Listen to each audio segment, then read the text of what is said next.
अभी अपन ने कार्सिनोजन और कार्सिनोजेनेसिस के बारे में पढ़ा। कार्सिनोजेनेसिस कैसा है, कार्सिनोजेनेसिस मैकेनिज्म क्या है और कार्सिनोजेंस क्या है। तो अब मैंने आपको कार्सिनोजेंस के जो टाइप बताए थे, फिजिकल कार्सिनोजेंस, बायोलॉजिकल और केमिकल कार्सिनोजेंस।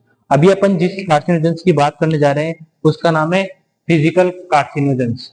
मतलब फिजिकल कार्सिनोजेंस, फिजिकल कौन से एजेंट है जो अपन को कैंसर को कॉज करते हैं। ऐसे कौन से एजेंट है, उसमें से अपन को मुख्य रूप से दो एजेंट फिजिकल कार्सिनोजेंस के अंदर अपन मानते हैं, अल्ट्रावायलेट लाइट और आयोनाइजेशन रेडिएशन। दो ऐसी रेडिएशन हैं, एक तो अपने अल्ट्रावायलेट और अपने आयोनाइजेशन रेडिएशन। इन दोनों की वजह से कैंसर कोज होता है। ठीक है, उस कैंसर कोज को अपन क्या बोलेंगे, फिजिकल कार्सिनोजेंस। अगर आए कि फिजिकल कार्सिनोजेंस क्या है, तो अपन को सीधी सी बात बताना कि फिजिकल कार्सिनोजेंस के अंदर अल्ट्रावायलेट रेज और आयोनाइजेशन रेज ये आती है अपना फिजिकल कार्सिनोजेंस के अंदर। तो अल्ट्रावायलेट लाइट को अपन देखते हैं तो जो सोर्स ऑफ सनलाइट, ऐसे तीन सब टाइप अपन इसके होते हैं अल्ट्रावायलेट लाइट के। तीन सब टाइप कौन से हो सकते हैं, ultraviolet A, ultraviolet B, ultraviolet सी।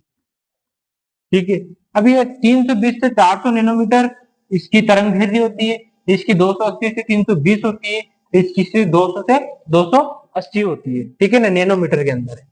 अब यूवी रेस जो अपनी सी वाली है, यूवी रेस सी है, ये get filtered by ozone layer, यानी कि ओजोन लेयर से फिल्टर्ड हो जाती है। लेकिन is a most carcinogenic UV rays to reach of the earth. मतलब सबसे ज्यादा अर्थ के पास जो पहुंचती है वो कौन सी होती है, यूवी बी। क्यों, क्योंकि is a bad for the human, it's cancer cause. जो कैंसर को कोज करती है वो मेनली रूप से कौन सी होती है, वो यूवी बी। यूवी बी होती है, ये कैंसर को कोज करती है। ठीक है ना। अब अब पढ़ लेते कि यार अल्ट्रावायलेट लाइट्स के कारण जो कैंसर होता है वो कौन कौन सी टाइप का कैंसर होता होगा। तो उसके अपने सम एग्जांपल्स हैं, किस किस टाइप के कैंसर होता होगा। तो skin carcinoma, squamous cell carcinoma, basal cell carcinoma और मेलेनोमा। लेकिन जो बेसल सेल कार्सिनोमा है, जो बेसल सेल कार्सिनोमा उनको दिखाई दे रहा है, इसके अंतर्गत is a most common cancer due to excessive ultraviolet B light exposure. अगर अल्ट्रावायलेट बी में अपन ज्यादा उस लाइट के अंदर एक्सपोजर रहेगा अपन, तो सबसे कॉमन कैंसर होने वाला है वो है basal cell carcinoma. Basal cell carcinoma सबसे मोस्ट टाइप का कैंसर यूवी बी लाइट के अगर आप एक्सेसिव संपर्क में रहोगे, ये एक्सेसिव एक्सपोजर आपको उसका मिलेगा, तो आपको जिस टाइप का कैंसर होगा वो होगा बेसल सेल कार्सिनोमा। आप समझते हैं कि मैकेनिज्म जो अल्ट्रावायलेट रेस के कारण जो कैंसर बनता है उसका अपन देखेंगे। ऑफ फिजिकल एजेंट में अपन अल्ट्रावायलेट लाइट्स के जो मैकेनिज्म होता है उसका सबसे मेन होता है एक्सपोजर ऑफ यूवी रेस। अगर यूवी रेस के ज्यादा संपर्क में आएंगे तो अपन के जो पिरामिडिन डाइमर डीएनए उनके अंदर क्या होगा, म्यूटेशन होगा। उस म्यूटेशन की वजह से क्या होगा, जो ट्यूमर सप्रेसर जीन है वो क्या हो जाएगा, इनएक्टिवेट। वो इनएक्टिवेट होगा तो जो ऑन्कोजीन से ये ओवर स्टिमुलेशन करेंगे, बेटा ऑन्कोजीन का ओवर स्टिमुलेशन होगा तो उसकी वजह से कोज होता है कैंसर। राइट, तो ये मैकेनिज्म है, आप स्क्रीनशॉट ले सकते हो इसका। अभी अपन आगे पढ़ेंगे कंटिन्यूअस। अभी अपन ने पढ़ा था अल्ट्रावायलेट लाइट की वजह से कैंसर कैसे बनता है, उसका मैकेनिज्म देखा था अपन ने। सारे अल्ट्रावायलेट रेस के कारण जो भी टाइप्स थे, UV rays A B C और बी के कारण होने वाले बेसल कार्सिनोमा के बारे में अपन ने पता किया। अब उसी क्रम में अपन आगे बढ़ते हुए पढ़ेंगे आयोनाइजेशन रेडिएशन। आयोनाइजेशन रेडिएशन की वजह से कैसे कैंसर कोज होता है। तो ये भी आयोनाइजेशन, ये सब टाइप है फिजिकल कार्सिनोजेंस का।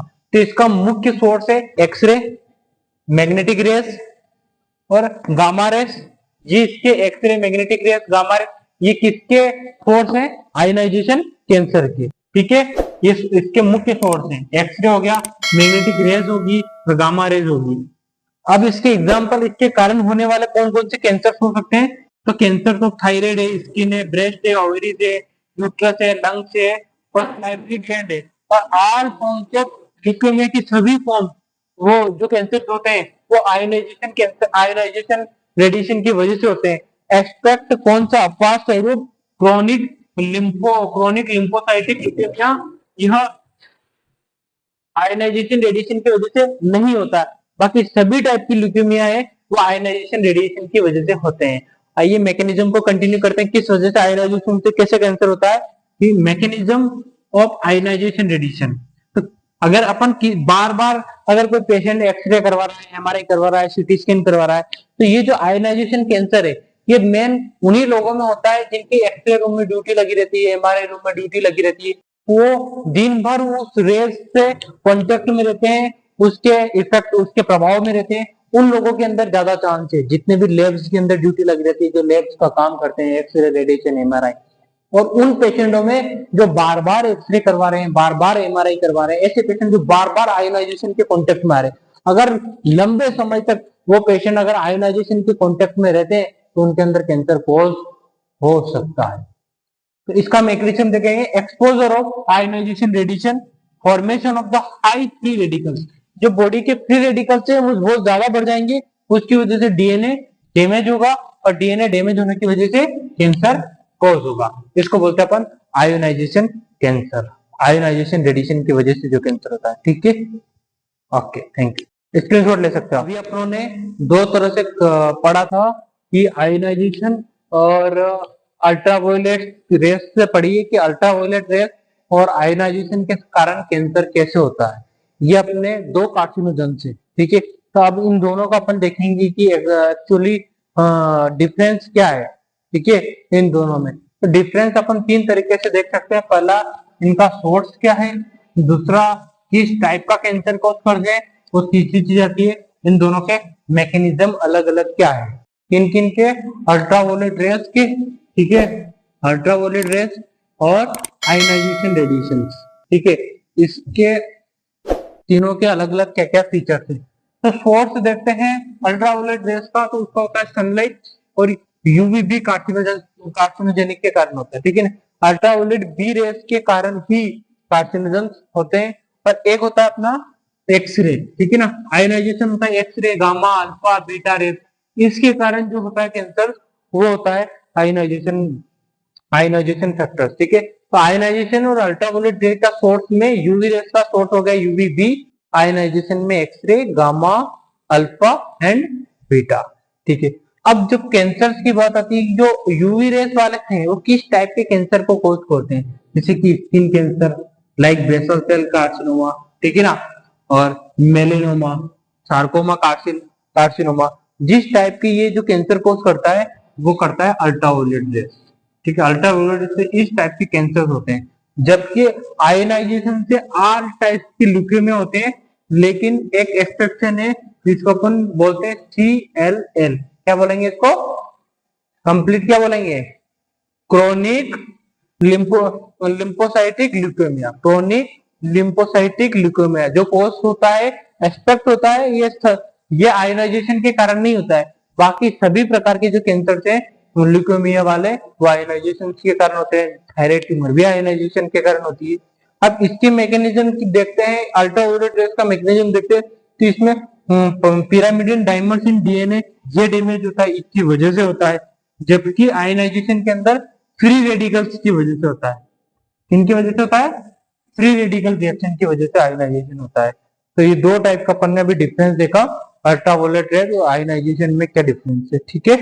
दो तरह से अपन ने अभी जाना है कि कौन कौन से फिजिकल एजेंट है, अपन ने केमिकल एजेंट के बारे में जाना, सॉरी कहाँ भटक गया, हाँ, कार्सिनोजेनेसिस के अपन इफेक्ट पढ़े थे, फिजिकल क्या है एजेंट है, केमिकल एजेंट उसकी क्या है, और बायोलॉजिकल एजेंट क्या है। तो फिजिकल एजेंट में मैंने आपको अल्ट्रावायलेट रेस से और आयोनाइजेशन के दो टाइप्स आपको बताए। नेक्स्ट अपन कंटिन्यू करेंगे केमिकल कार्सिनोजेंस कौन कौन से होते हैं और बायोलॉजिकल कार्सिनोजेंस कौन कौन से होते हैं जो कि कैंसर को कोज करते हैं, ठीक है। तो सबसे पहले अपन देखेंगे केमिकल कार्सिनोजेंस के अंदर दो तरह से हो सकता है, एक डायरेक्ट और indirect acting of carcinogens. Direct इनको बोलेंगे कि ऐसे केमिकल्स जो बिना किसी मेटाबॉलिक प्रोसेस की गुजरे डायरेक्ट बॉडी पर हार्मफुल इफेक्ट को दिखाते हैं, जिनका मेटाबॉलिज्म नहीं होता है, उनको बोलते हैं अपन डायरेक्ट एक्टिंग कार्सिनोजेन, जो डायरेक्ट कैंसर को कोज करते हैं। फिर आता है इनडायरेक्ट एक्टिंग कार्सिनोजेन, ऐसे हैं जो एक मेटाबॉलिज्म प्रोसेस के थ्रू जाकर बॉडी की सेल्स को ज्यादा ग्रोथ होने के लिए स्टिमुलेशन देते हैं, वो होते हैं इनडायरेक्ट एक्शन। तो एक मेटाबॉलिक प्रोसेस के थ्रू होता है, एक मेटाबॉलिक प्रोसेस के साथ। ये transformation without undergoing and periods of metabolic activity, without metabolic activity के साथ हो रहा है तो direct acting, with metabolic activity के साथ हो रहा है तो इनडायरेक्ट एक्टिंग ऑफ कार्सिनोजन। ठीक है। उसके अलावा बायोलॉजिकल जो कार्सिनोजन थे उनको तीन टाइप्स में बांटा गया है, वायरल कार्सिनोजन, बैक्टीरियल कार्सिनोजन और पैरासाइटिक कार्सिनोजन। जो वायरल कार्सिनोजन थे, वायरस के अगर कोई भी बॉडी किसी भी वायरस के अटैक में आती है और फिर बॉडी इसमें कोशिकाओं ट्यूमर की एक्स्ट्रा ग्रोथ होने लगती है तो उसको वायरल कार्सिनोजन बोलते हैं। ऐसी ही तरह से बैक्टीरियल कार्सिनोजन होता है और पैरासाइटिक कार्सिनोजन होता है। पैरासाइटिक कार्सिनोजन पैरासाइट के कारण होता है, बैक्टीरियल कार्सिनोजन बैक्टीरिया के कारण होता है और वायरल कार्सिनोजन वायरल के कारण होता है। तो इसको अपन बोलेंगे बायोलॉजिकल कार्सिनोजन। तो अपन ने अभी तक पढ़े केमिकल कार्सिनोजन, बायोलॉजिकल कार्सिनोजन और फिजिकल कार्सिनोजन। ये सब कैंसर को कॉज करने वाले फैक्टर्स हैं। ठीक है। तो आज अपनी क्लास यहाँ कंप्लीट होती है कार्सिनोजन और कार्सिनोजेनेसिस की। कार्सिनोजेंस क्या है, कार्सिनोजेनेसिस मैकेनिज्म क्या है, आज अपना पूरी तरह से कंप्लीट हो गया है। तो आप लोगों से निवेदन है कि मेरे चैनल को ज्यादा से ज्यादा आप वॉच करो, लाइक करो, शेयर करो एंड सब्सक्राइब करो। Thank you so much.